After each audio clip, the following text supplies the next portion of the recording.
Well, good morning, everybody. My name is Tim Kimmel. I'm the Chief Financial Advisor here at Paul Reed Financial Group. And on behalf of Paul Reed, myself, and everybody on our team, I would just want to welcome you and thank you for your time and spending about an hour with us today. Today's topic is an important one for all of us. It's the session that we have today is called the 5 estate planning questions everybody needs to answer. And we have a great guest with us, Ryan Rehberg, and he's got a lot to share, and I think it'll be very enlightening. A couple of things, too, I wanted to mention is that this series of education events is part of what is called our PEAK services, our PEAK advisory services. And PEAK stands for planning, is the P, E is for education, which is part of these series of classes. A is advice, and C is ongoing consulting. And so, as many of you know, right, we obviously do our planning. Obviously, we do our investment management piece on your behalf, tailored to your objectives. But that's not all we do, right? Is that the services that we provide, it's a pretty deep bench of folks that we have at our firm. And again, those are resources that we want to make you aware of that you can tap into at any point along your retirement journey. One thing, too, I'll mention as part of that PEAK process is not only education and classes and consulting, but also one of the things that we do provide, especially when it comes to estate and estate transition, is just that, helping a surviving spouse, kids, loved ones go through that estate transition. Very difficult time, but you have resources here. Kelly Kolstad and his team are the ones at our firm that head up that area and that department. Kelly has a law degree and so is well-versed in estate and estate planning, but also is a CFP and advisor, and many of you meet with him along with me and Paul. So anyway, those are resources that we want you to be aware of. And again, this is all part of that process. So another thing, too, I want to mention is during this time today, there are some kind of housekeeping things that I want to address. One is that we want to have fun and obviously kind of delve into topics that are pertinent and important, but also I want to respect the time that we set aside and the time you've honored us spending, during this session. So we will try to keep this to about 60 minutes. It's a very broad topic, so we may not necessarily be able to get to all of the details, but just so you know, Ryan has a slide deck. That slide deck he graciously made available to us, and we will post that to our website once we get the compliance approvals and all that for the webinar that we'll repost here. So that's another element. The other thing, too, is that there will be an opportunity at the end. We're going to have about 25 to 35 minutes of prepared, conversation here, but then there'll be about a 15 to 20-minute period of time for Q&A. And so for those of you that aren't familiar with the Q&A process, there is an icon typically at the bottom of your screen. That's a Q&A icon.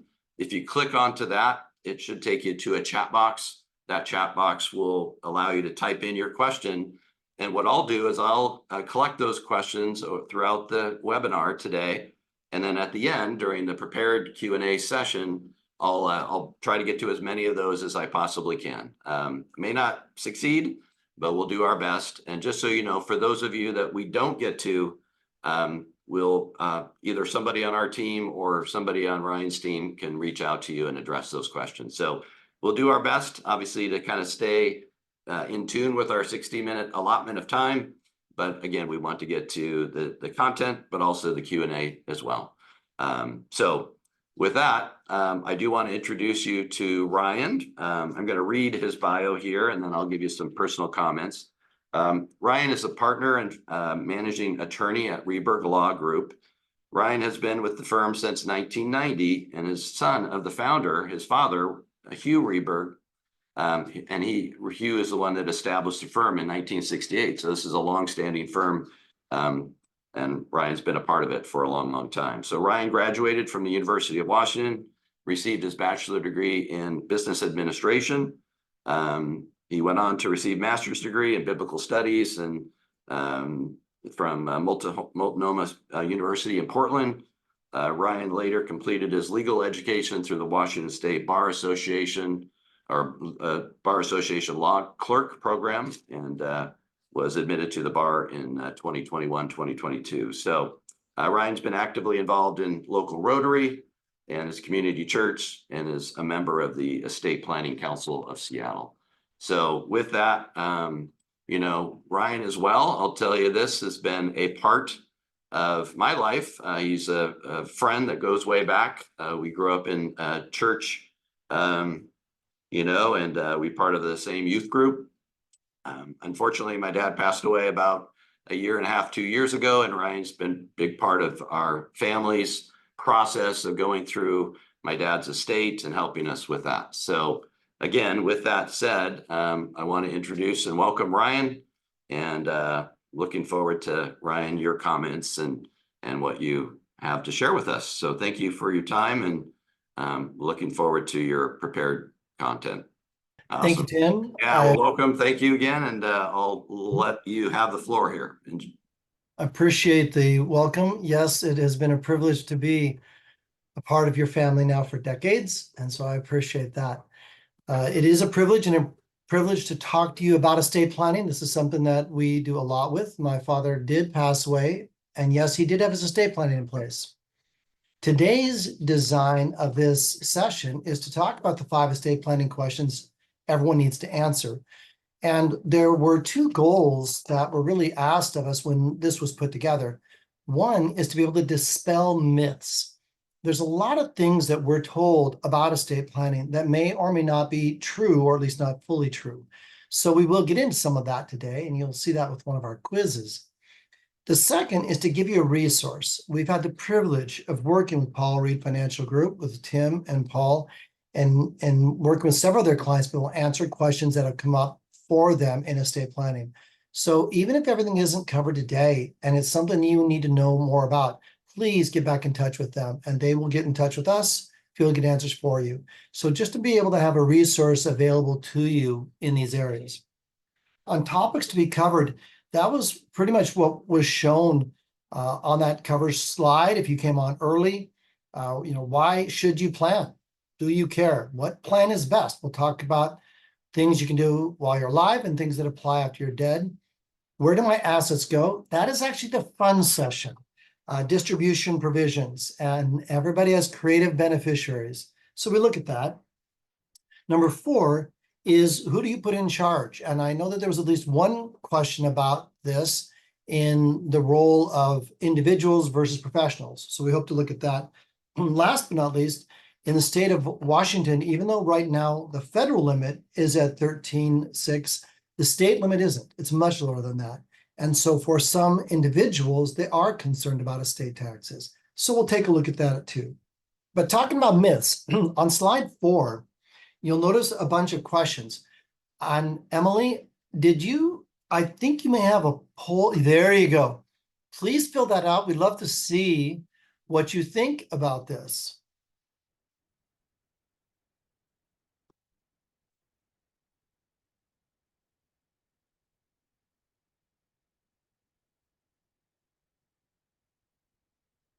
There will be 10 questions. You can scroll down if you only see the first 4.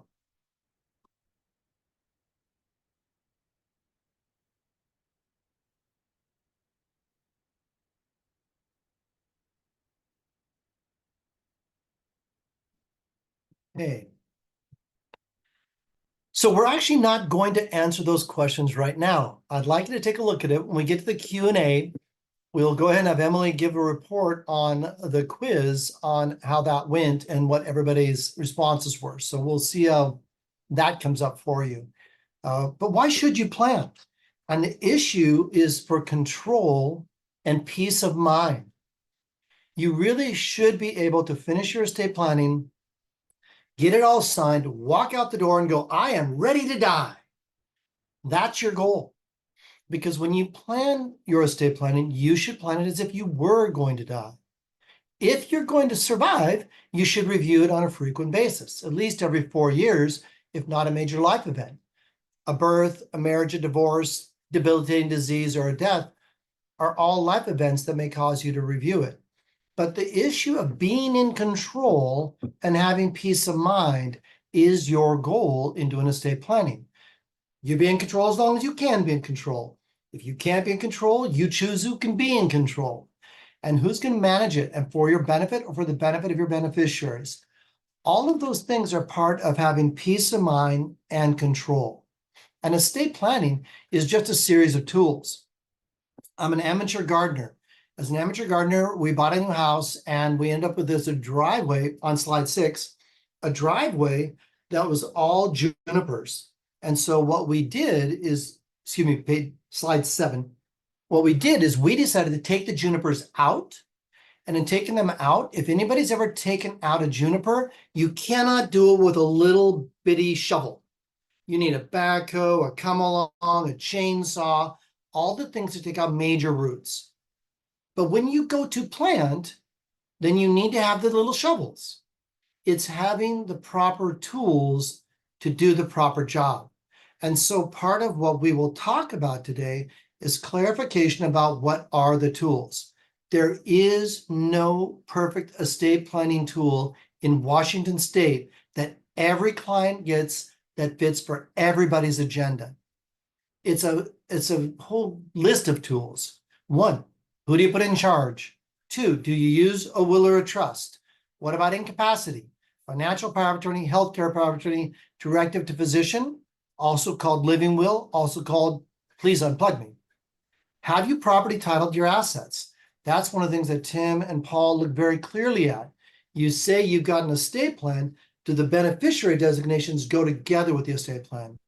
And for those who are concerned, estate tax planning should be a part of that as well. So one of the things is understanding what would happen if you died without an estate plan. So on slide 8, intestacy. Here's the first myth of estate planning. The myth is that if you don't do estate planning, the state gets all your money. Well, that's a myth with a little bit of truth. If you do not do estate planning, the state has an estate plan for you. And the estate plan for you may look like the one on the right side, a little bit more dark, a little bit more dead trees, a little bit more muddy, because they choose who get it. And yes, if they don't find the people they think they should find, they'll put themselves on the list. But there is a clear statute, and they look first to your next nearest relatives. If you have kids, down to kids. If you have parents, up to parents. If they're gone, they look to brothers and sisters, then nieces and nephews. They do the same thing one more time before they put themselves on the list. But what if you don't like your family members? Or what if you just don't want to give them money? That's what the state statute does. You'll notice it doesn't say charities. It doesn't say friends. It's clear the next nearest relatives. The other thing about doing nothing is to settle the estate. That is the cheapest estate planning you can do. Do nothing at all. But out of death, it tends to be the most costly because the costs are more expensive when you do it that way. And certainly, if you are someone who has minor children and you have any concern about how the money will be spent when they turn 18, or who would manage them until they are 18, doing nothing means more people can fight over who gets to be in control of the money and who gets to be fighting control over who gets your kids. So that's something to be a little bit cautious about. We talked about probate. I'd like to summarize briefly what is probate. It's the privilege of giving your assets through a court process to whoever the court thinks or your will says should get your assets. It is a legal process that has been established, and down on the bottom of this page are several of the different responsibilities of the person in charge. Now, there used to be of the person in charge 4 different names: executor, executrix, administrator, administratrix, will, no will, male, female. The courts couldn't keep it straight. Because of that, you'll hear people say personal representative, and that technically means all of them. It means someone the court will designate, either based on your will or based on their choice, to be in charge of the assets during the time. And their job is just that, to create a suitcase, to be able to take assets out of your name and put them into the suitcase, deal with all the legal issues, deal with all the beneficiaries and the heirs, deal with all the taxes and the courts, and when all is said and done, to give the money to whoever should be in line. There are some attorneys in Washington that swear at probates. There are some attorneys in Washington that swear by probates.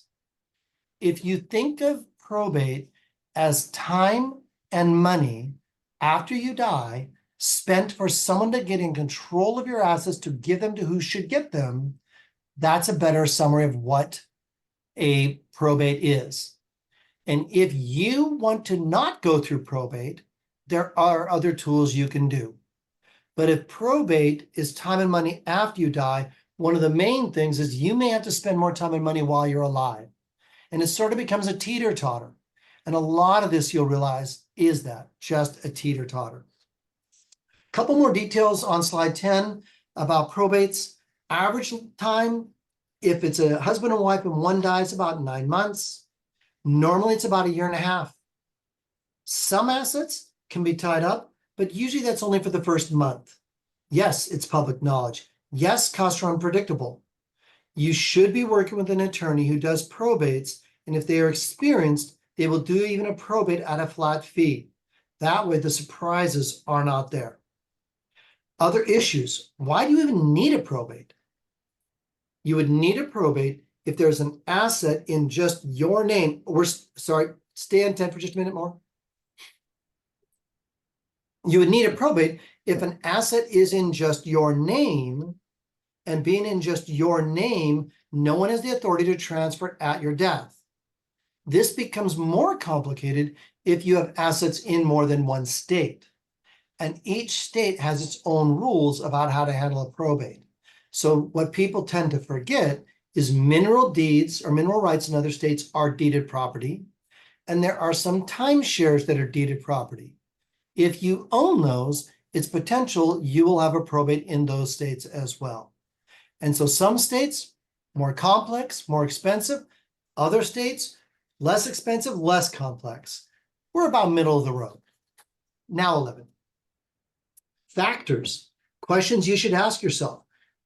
Do you have a will? Well, that means a will go through probate. How well is it drafted? Does it leave room for people to question your goals? How complex are your assets? How large is the estate? But you can do estate tax planning in a will or in a trust. Stinky relatives. Is someone going to fight? What attorney did you choose to settle it? And how much work do you want to do, or the person that's in charge want to do? Because either you do it now or you do it then. Those are all factors to think about on whether you want to or do not want to go through probate. But that is the system that states have put in place when someone dies, assets in their name, and no one has control over them. So what are the different plans? What are different things you could do instead of them? Well, believe it or not, there are plans that affect the here and now. And there are plans that affect when you're dead. And so depending on your needs, you may want to choose your plan. And you may be able to change and modify these throughout the rest of your life. The question you again are asking yourself is, if I died right now, what is the best plan for me based on my goals and desires that will give me peace of mind and control? Okay, so the first one for the here and now is called a revocable living trust. It is an entity that you create now to live longer than you. The reason you would do that and what you would use for that is because it is designed to hold assets while you're alive. Well, the here and now is you might become incapacitated, debilitating diseases, or it may just be you need help managing the assets. But if they are in your name and you don't have an effective power of attorney, they may have to go get a guardianship over you. If you have put the assets into a living trust, which is like a suitcase, and you say, if I can't carry the suitcase, you carry it for me, that's what a living trust could do for you. If you're concerned about incapacity and guardianship, that should be something you consider. Other things of the here and now, your powers of attorney. When you create powers of attorney, you are to select someone who's going to stand in your shoes. And so you have a financial power of attorney. This is the person that can go to the post office, go to the bank, affect a beneficiary designation on an asset. They can rob you blind. So choose carefully, which we talked about one of the other questions. But that's what you're looking for here, is someone who can do that. There are some institutions that if a power of attorney is too old, they question whether it's valid. Sometimes they want you to do a new one, which is pretty impossible in the event the person's incapacitated. But it does allow a way that if you go back to the attorney, they can certify it and it'll still work.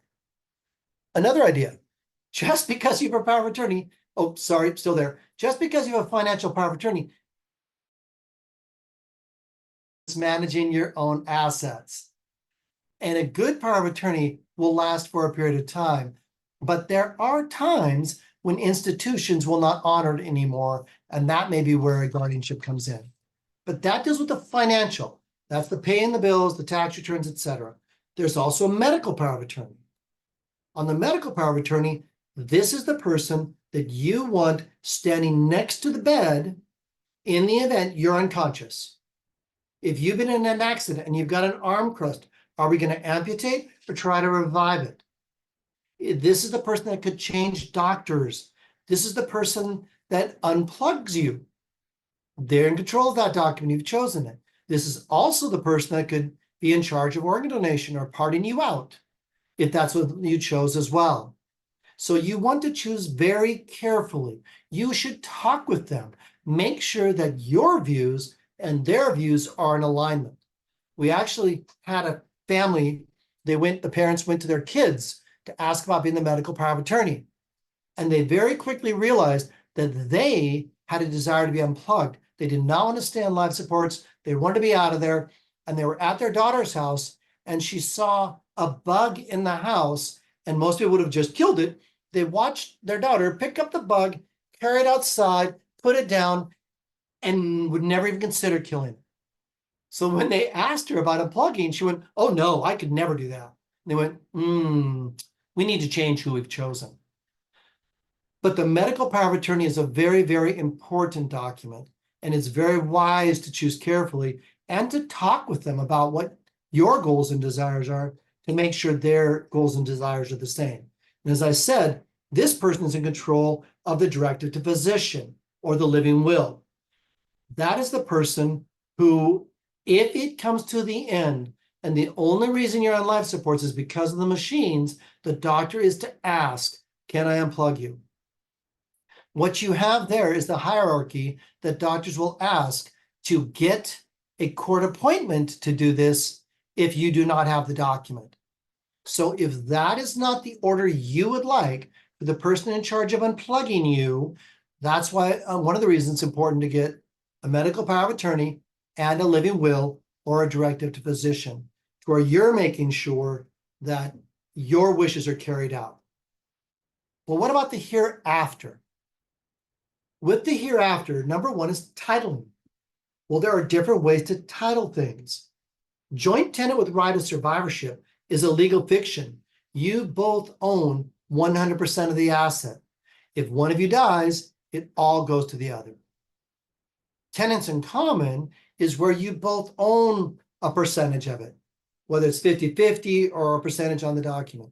And then if one of you dies, it does not go there. It goes based on your estate plan.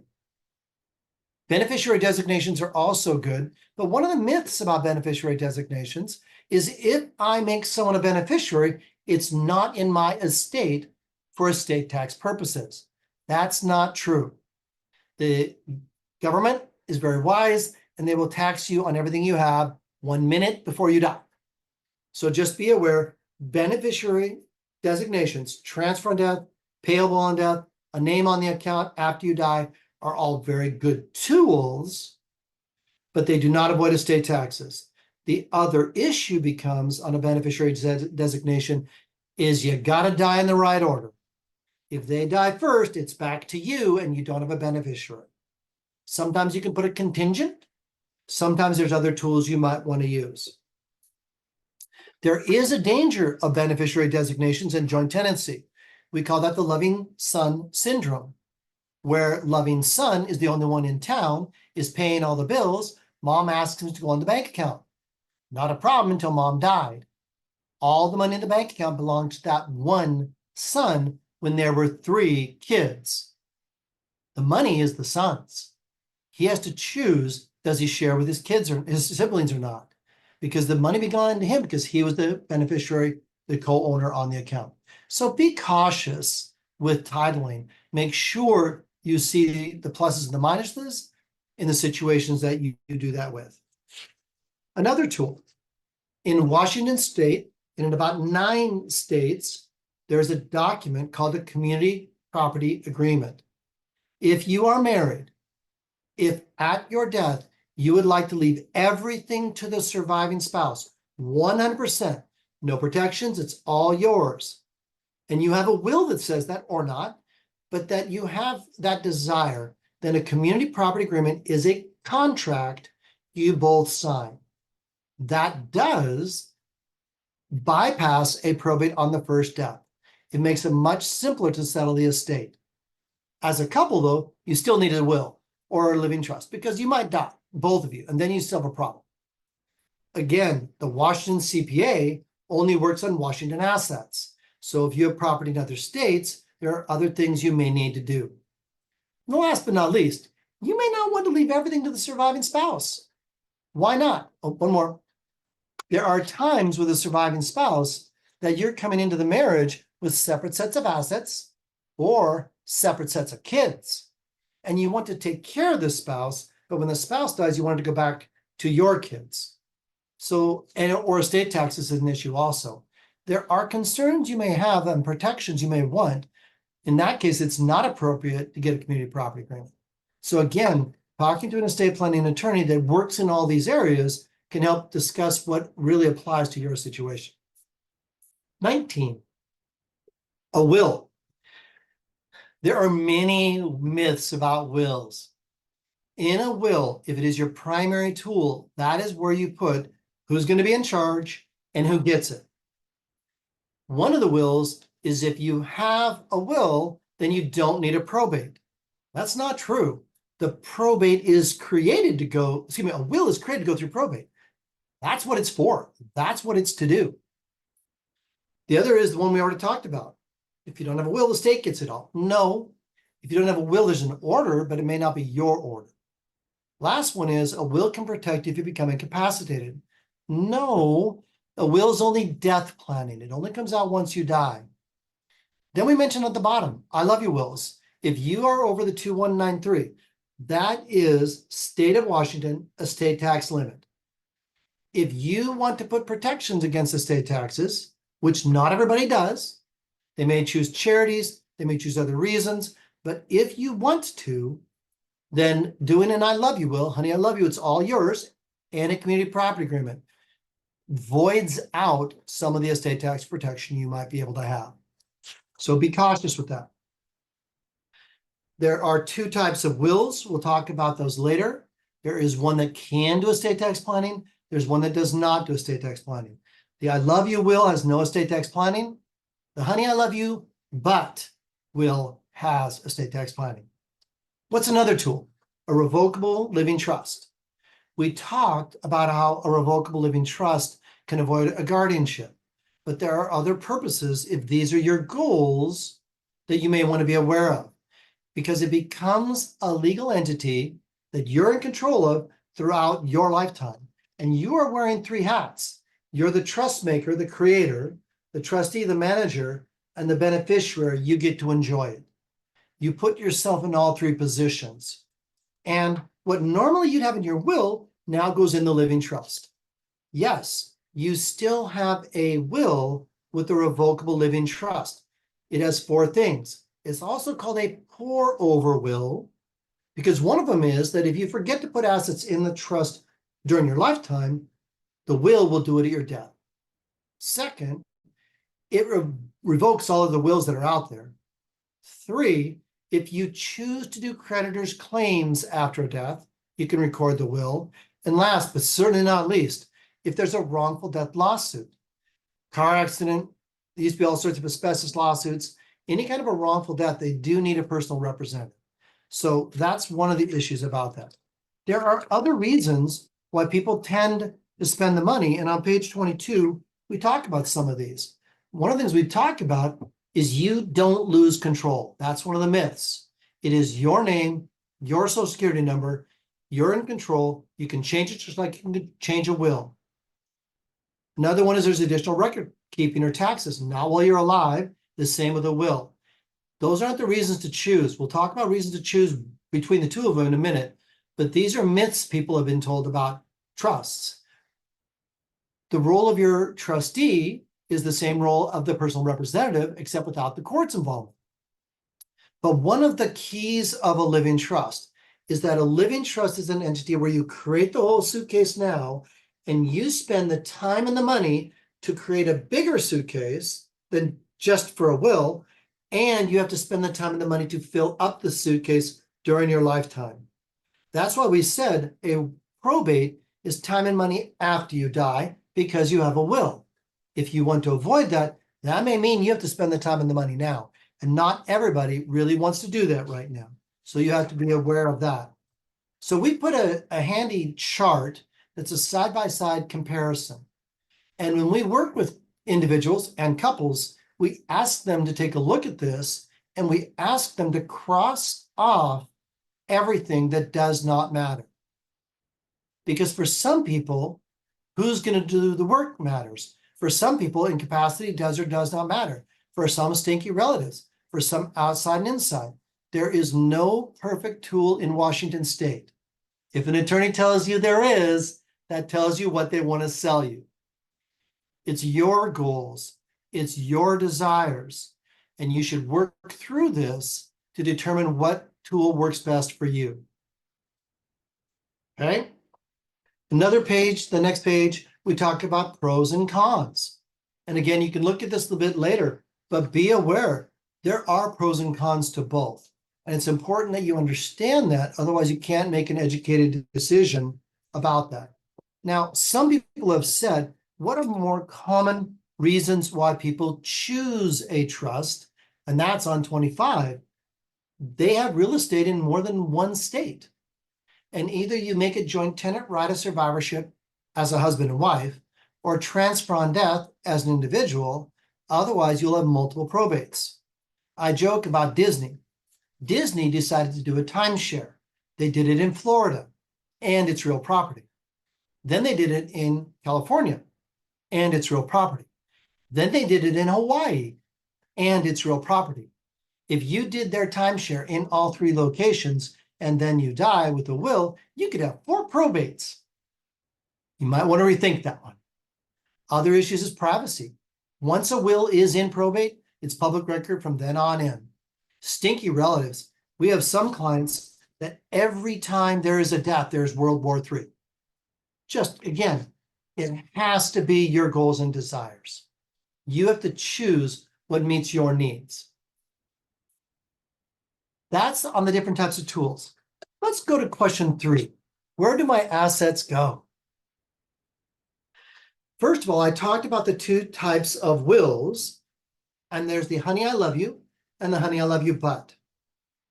As a married couple, the honey, I love you is an amazing tool, easy to put in place, easy to deal with at the time of the death because of the community property agreement. But you have to be aware that when you leave 100% to the spouse, you did not do anything to protect the spouse or to protect any future beneficiaries. It is theirs. They can give it to whoever they want to. If they get in a car accident and get sued, there you go. If there's a second marriage after you, they can give it away to that person. And there was no state tax protection. We each have 2.193 with an I love you will. One of them is gone, and you're left with just that amount.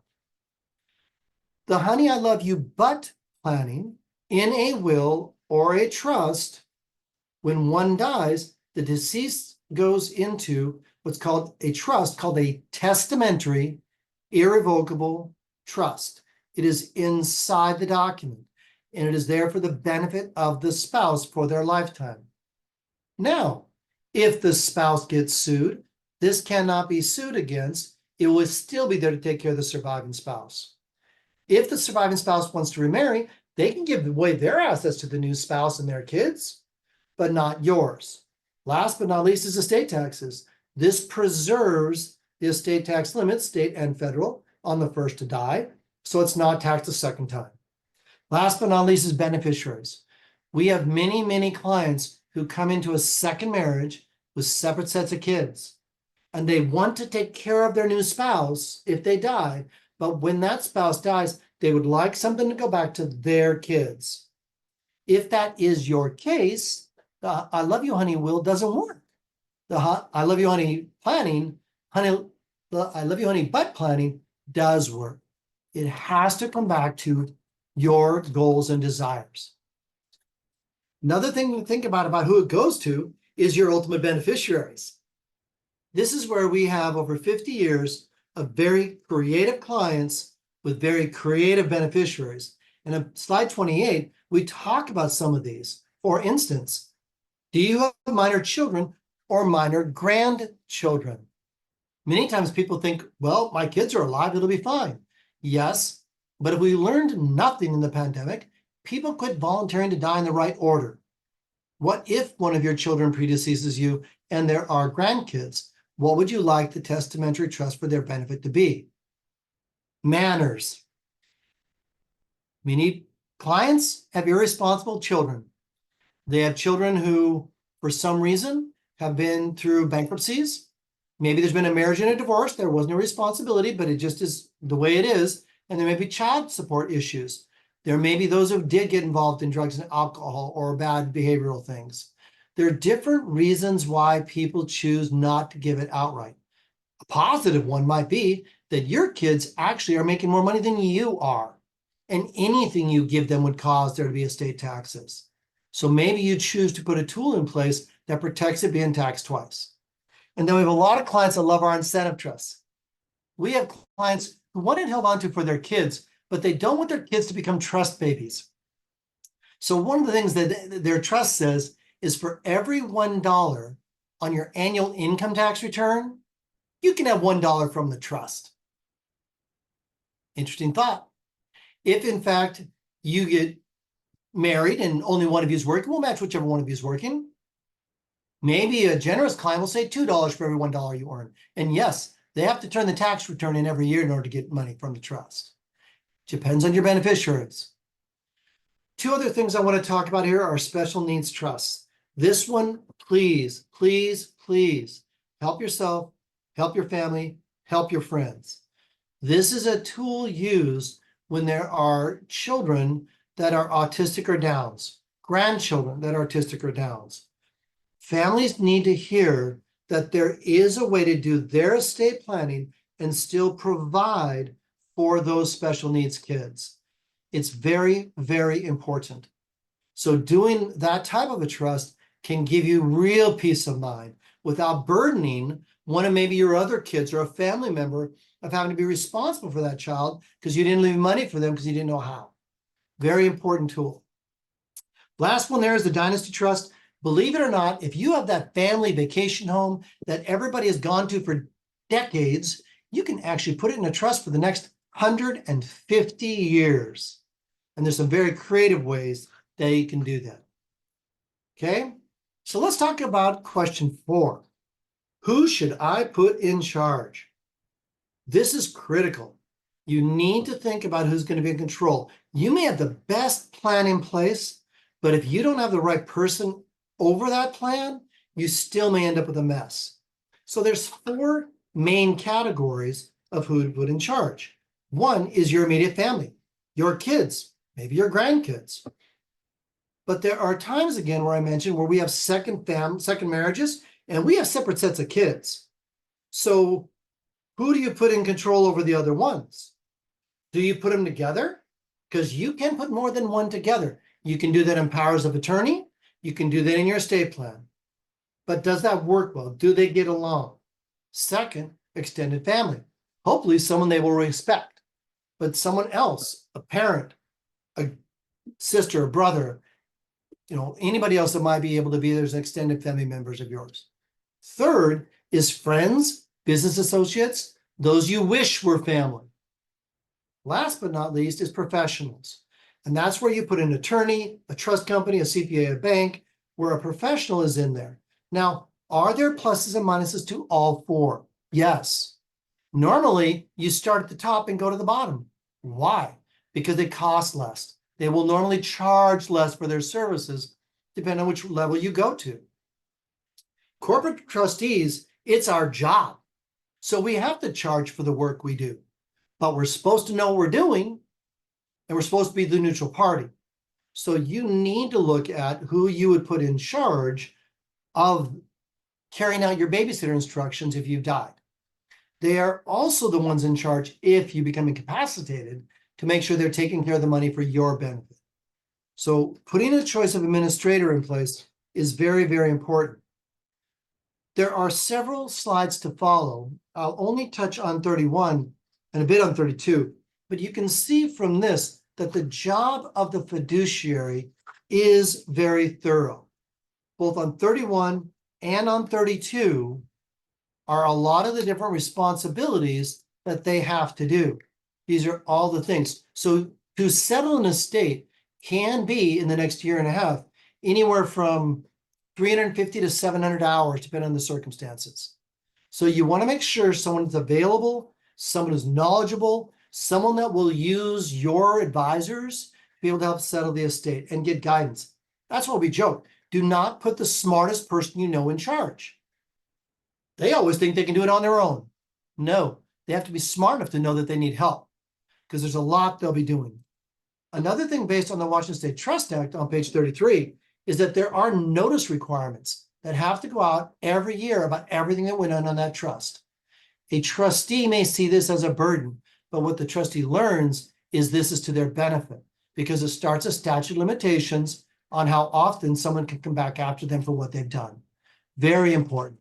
So periodic reporting, responding promptly, all of those are issues that a person needs to be thinking about when you choose who will be your personal representative or trustee. If you're leaving everything outright, then these jobs of a trustee do not have as much of an effect on them. It's your choice. It's what are your goals? Briefly, I'd like to talk about estate taxes. Yes, the federal limit now, and I believe if you look on the next page, next slide, that is a typo there. It went up to 13,610,000.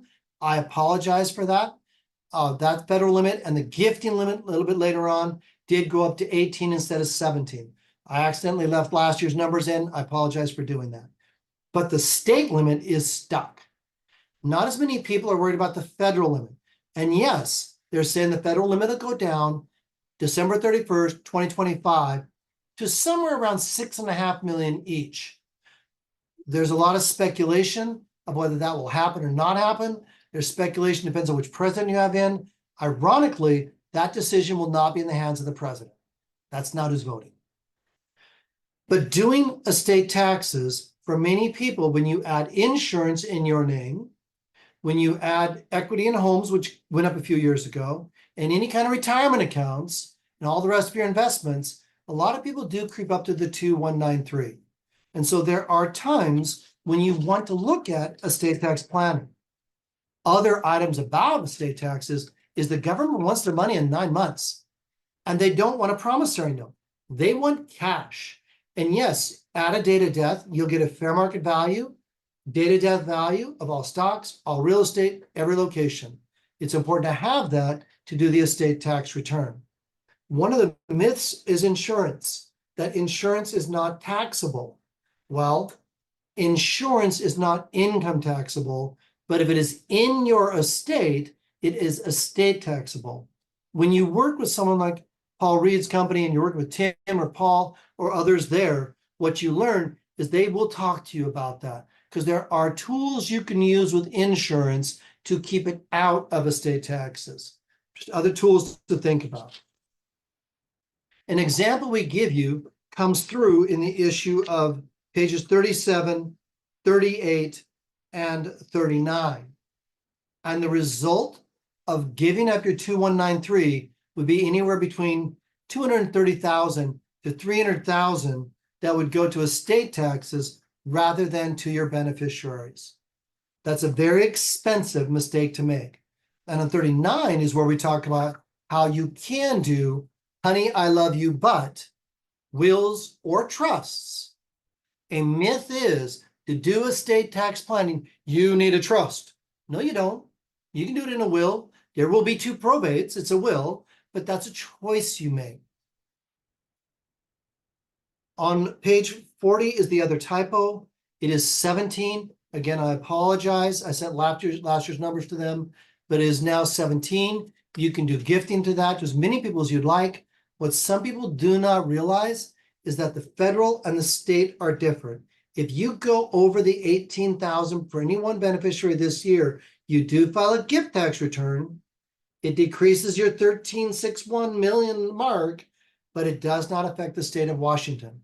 There are still times when clients give multi-million dollars down to their beneficiaries to get below the state limit because they will never get to the federal limit. There's, again, pluses and minuses to both. And as to gifting, there's multiple ways to gift. And so we talk about doing outright gifts, family limited partnerships, limited liability companies. The Crummy Trust is a gifting trust for life insurance to kids or down to grandkids or on down to house trusts. All of those are different ways people can gift. And certainly another one is charities. Gifting to charities will again reduce the estate tax limit. So for my last slide, look at 42. The answer is yes. One of my business cards has a tombstone on it, and it says, check in before you check out, with you on the tombstone. Because yes, anything you do during your lifetime will make it much better on those who are going to run the show after your incapacity or death. So thank you for your patience. Thank you for your time. Tim, back to you. Yeah, thank you, Ryan. Great job. Great information and a lot of it. So just remember, everybody, we are going to provide the slides. So again, you'll have time to kind of go over those one by one, and you can rewatch our webinar too, obviously, and kind of go through it hand in hand. So again, thank you, Ryan. Really appreciate your willingness to be with us. Now on to the fun part, really, Q&A. Yes. I've got some really good questions here coming in. So how do we apply it to you? Yeah, just remember, everybody, if you want to ask a question, go to the Q&A icon at the bottom. Just bring up a chat box, type in your question, and like I said, we'll get to as many of these as we can. So first of all, Dave asks, residency, question mark. Our legal residence is the state of Idaho. Must we work with an attorney from Idaho as opposed to you or anybody else in another state? Generally, you would want to work in the state that you're a resident of, unless that attorney is licensed in multiple states. I am not. We're only licensed here.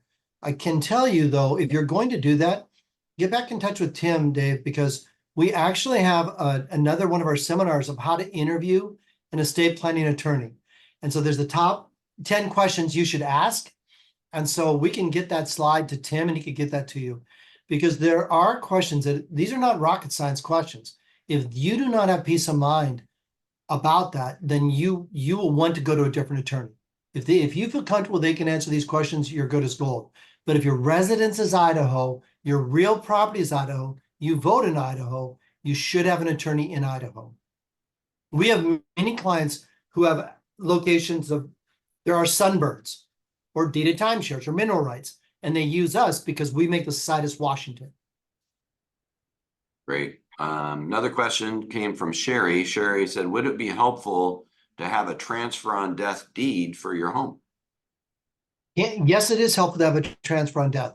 The issue of a transfer on death deed was really put into place for people who were funding living trusts and there was a mortgage on that property. They do not let you to transfer it in.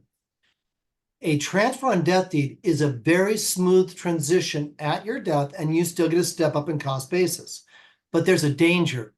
If you choose to refinance or to sell during your lifetime, then whoever that beneficiary on the transfer on death deed, they will normally have to sign off on that.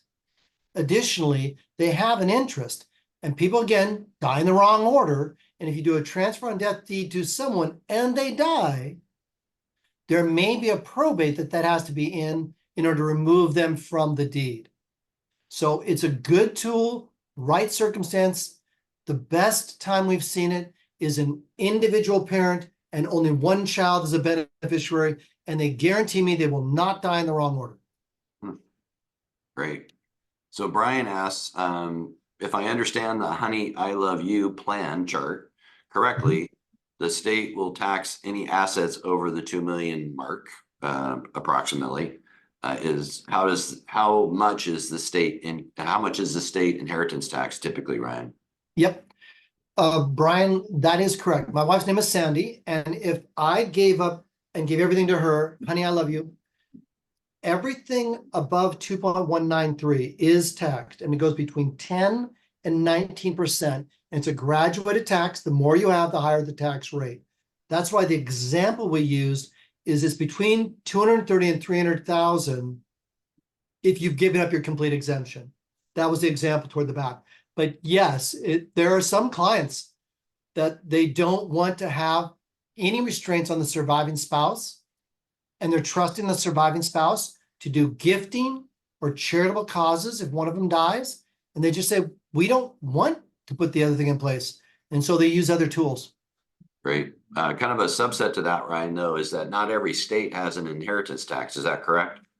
Yes, some have inheritance tax, some have, what's the other kind? It's a beneficial tax. When the beneficiary gets it, they receive it. You do need to check in that state the different taxes. I can tell you that the federal government has told every state to put one in place. The federal government for years now has said that we're going to give you less and less money. If you want money after taxes, you got to do it yourself. Great. That's why Washington put one in place. Great. A couple of other questions. You hit on this a bit in your prepared topics, but the pluses and minuses, Susan asked, pluses and minuses of utilizing a fiduciary corporation to handle estate issues rather than a child or a family member or somebody like that. Kind of just give the kind of brief overview of what you see there.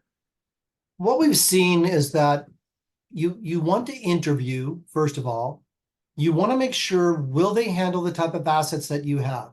We have a client right now that's running into considerable difficulty with an institution because they won't handle real estate. So there were 3 pieces of property, and they are now fighting tooth and nail with all the beneficiaries of what to do with the real estate because they won't manage it. They just want them sold immediately, and the family's going, we don't want them sold immediately. The other thing you want to look at is the fiduciary is supposed to know what they're doing. So when you interview, you want to talk to them about how do they do their fees, because usually fiduciaries do a percentage of the value of the assets under management, whereas individuals normally charge per hour. So you want to ask, what are the different fee structures for the different people in the company that is doing the management for them?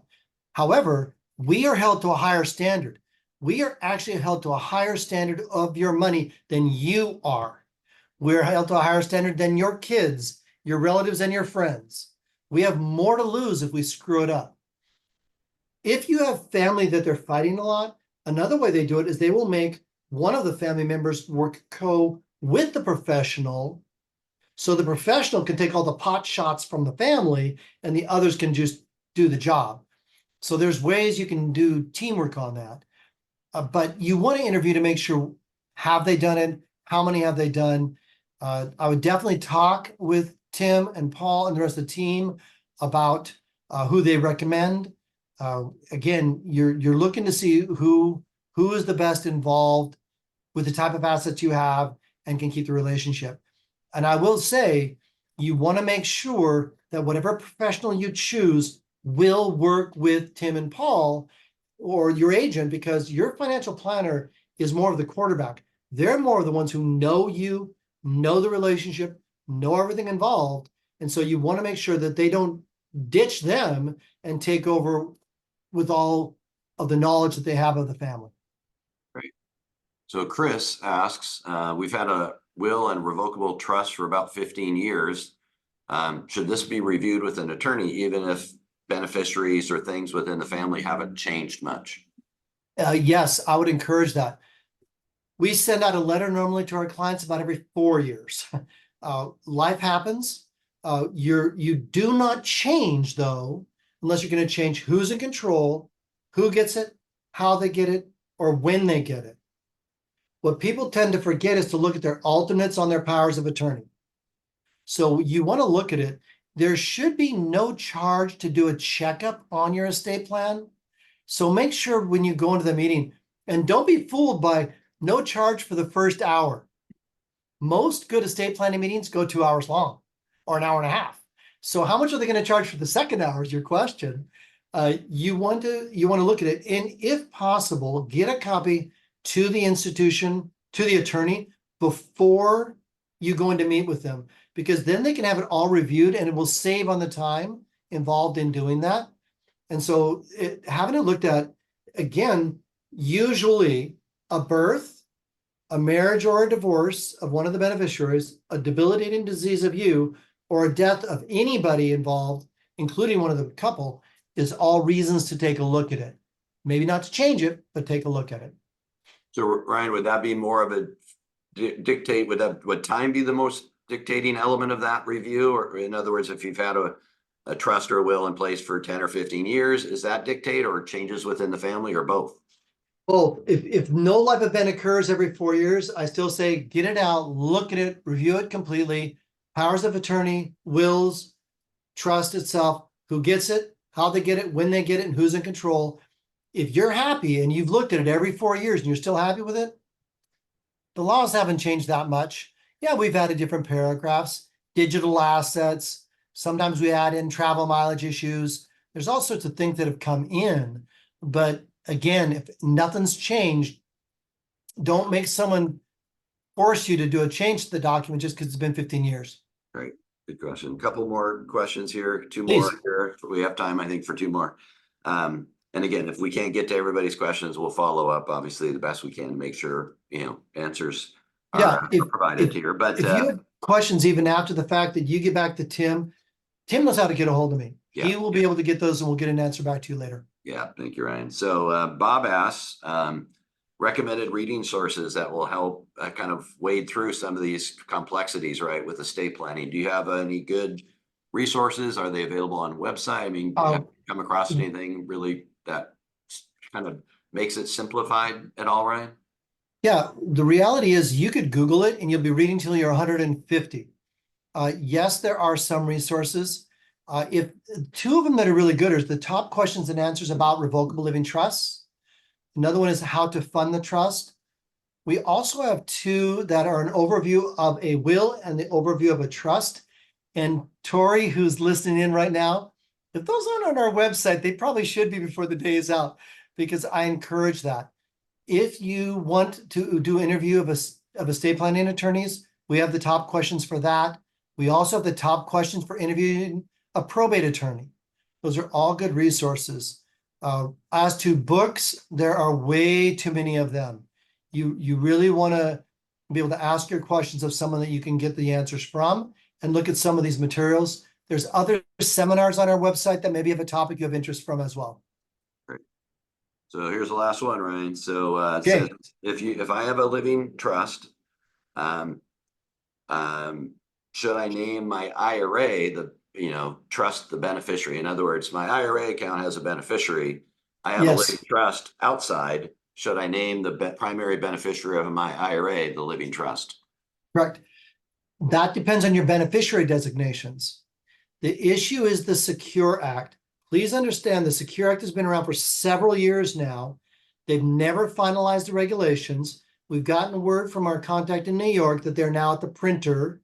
They're to be out this year. And next year, there are going to be multiple seminars by people talking about IRAs. Be aware that if you have an IRA to a spouse, they can roll it over for their lifetime. If you have an IRA down to children, right now with the Secure Act, that limits you to 10 years. If you have an IRA to a trust, that limits it to 5 years.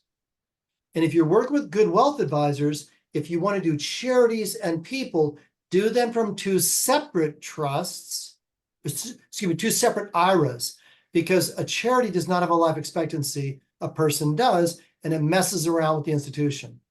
So Do we have clients whose beneficiaries should not get the money out right away? Absolutely. Do they make the beneficiary their trust? Yes, they do. Is that the worst for income tax protection? Absolutely. Is it the best for beneficiary protection? Absolutely. And so that's one of those issues you talk about that the IRS is making you decide. I want the best beneficiary protection or I want the best income tax protection. A Roth IRA is a great tool to name to your trust because you already pay the taxes on it. So it does come back to your goals and desires and the nature of the IRA and when you want them to pay the tax on it. Great. And B, keep your ears open when the Secure Act final regs are out. Last time when the first regs came out, we ended up doing about 8 different seminars in about a 2-month period of time because we had that much interest in learning about them. So it'll be happening come the end of the year or next year. Perfect. Great. Excellent. And then, I guess, do you have poll results? I mean, do we have some? Yeah, I was going to ask. Yes. Emily? So here's Emily, the poll results. Everybody's Ooh. curious. So, yeah. Okay. So, Wow. It's not actually that good of a choice. It really does go to other family members first, but the state puts themselves at the very end. Yeah. scrolling The down court. here. Yeah. Number 2, correct. Good job. 3. Do you scroll that or do I have to, Emily? I'm scrolling, yeah. Oh, cool. I can only see 3 because Washington. Yeah, it says 68%. Oh, there it is. 3 says true and 32% false. So Oh. because Washington community property state spouses automatically inherit each. Actually, false. False. Okay. It's false because things you inherit, things gifted to you, award settlements from a lawsuit, and other items can be separate property. In one of my other seminars, I hold up a wedding ring and I ask all the women in the room to hold up if they have their original wedding ring. And I ask them, when did they give it to you? Well, usually on the wedding day, but I used to be a youth pastor, so it's usually before you say, I do. You brought that into the wedding. Then I ask, how many of you have a spouse who has added a stone to the ring? That commingled it. If they ever say, this ring is not big enough for your beauty, we need to get you a new ring, you cover it up and say, I have more fingers. Because as soon as they commingle it, it's half theirs. That's great. That's okay. Number Question 4, you don't go through probate if there's a valid will. And which is false. False. What, yeah, I can't see the results of that one. Yeah, and 67 said false, 33 true. And then 5, revocable living trust is an alternative to a will. That is correct. 44% true, 56 said false. And then 6, after someone dies, you can use the power of attorney to transfer their assets. And that is absolutely false. That's called fraud. 65 said false, 35 said true. Yep. And then a living will is another term for revocable living trust. And, which is false also, because the living will is the please unplug me. Yeah, right, exactly. And 64 said false. And then state and federal estate taxes impact only the very rich. And 100% said false there. Really? So, the problem is the state and the federal government keeps changing how much you have to have in order to be rich. Right. Yeah. You can't get that straight. 9, there is no way to avoid state or federal estate taxes. 7. Oh, there's plenty of ways. We got a lot of ways you can avoid that. Yeah. And then 10, you never know what an attorney is going to charge. That's actually true. Yeah, because you got to ask them, because some do hourly, some do flat fee, some are thinking about their kids in college, some are thinking about this, that, or the other thing. Always get it in writing. You sign, they sign in writing ahead of time. Awesome. Well, very good, That's Ryan. Cool, Emily. I like that poll process. Isn't that cool? Yeah. So anyway, that was fun. Little interactive here. That's great. So everybody, thank you so much. I wanted to thank again you for your time and your confidence and ongoing trust in us here at Paul Reed Financial Group. Obviously, we are committed to bringing good resources. Brian is a man of, Ryan's a man of integrity and somebody that I personally know. And Ryan, I thank you so much for, again, your expertise, sharing your passion with us. And obviously, again, just appreciate your willingness to spend time with us. So thank you for that. Thank you for the privilege. Yeah, thank you. And so one last thing before I let everybody go, we are having our client economic event, our typical event up at Newcastle Country Club, a little bit earlier this year. Usually it's in late October, early November. We're actually moving it up. What we've noticed is a lot of folks, obviously, that do share time between up here in Washington and down in warmer weather. They tend to leave around early October, and always I want to make sure we incorporate everybody that wants to be able to attend the best we can. So we're moving our event up, our live event. There's a luncheon, an economic speaker. It's a very nice event. We put a lot of effort into it. It is our one live event that we have during the year, and that is scheduled for September 18th this year, so earlier. So that will be our next event. We're going to have another education event later in the year, probably around late October, early November. And so we'll obviously introduce that and send out invitations to everybody there when that time comes as well. But our next event, put it on your calendar, September 18th. We usually have 2 events during the day at 10:30 and typically a 1:30 or 2. So again, be looking for that invitation. That'll be a formal invitation that you'll get. So thank you, everybody, again. I know we went a little bit over, so appreciate your willingness to share that with us. And take care. Have a wonderful day. Bye-bye.